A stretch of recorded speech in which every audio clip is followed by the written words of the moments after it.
Hello, my name is Andrew Kahn. I'm Professor of Russian Literature at the University of Oxford, and I'm in Paris at the Institut d'Études Avancées for the academic year 2018-19 in order to write a book about the Russian Enlightenment.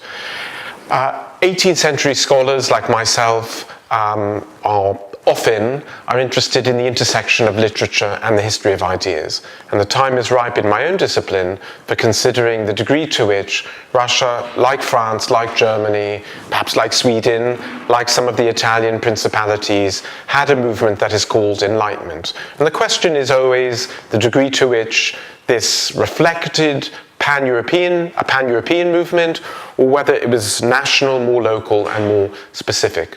Over the course of the 18th century, Russia secularized in many ways.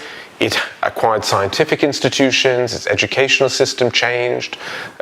Moscow University was founded in 1755, a very, very important step. The publishing industry grew in leaps and bounds, and especially under the reign of Catherine the Great, we can see ideas taking shape that influenced aspects of public policy, influenced individual behavior, very much influenced literature and the creation in literature of a medium in which to express an idea of what it would mean to lead a good life, a better life. And that idea of progress, social progress, individual betterment seems at the moment to be a key idea in all definitions of the Enlightenment. And one of the questions is whether it holds in Russia as well.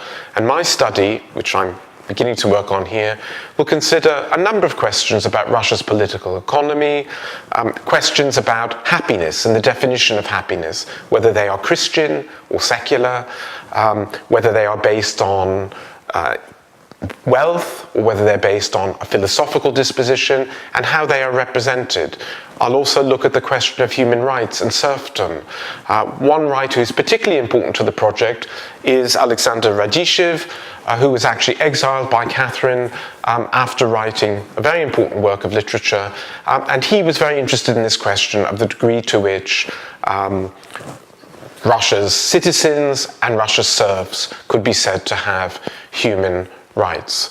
The question of death has been the subject of much Enlightenment research, whether the body disintegrates and the soul remains intact, or whether we have a true dualist body-soul separation. And this is also important to Russians. It's also important in the context of national monuments and the idea that they are what French historians have called the lieu de mémoire. To what degree do Russians have lieu de mémoire, which encourages the respect for institutions and the idea of civilization as the cumulative story of one's institutions of writing and philosophical and scientific thought? So these are some of the questions that I've begun researching here, and I'm very happy in this wonderful context to be embarking on this project.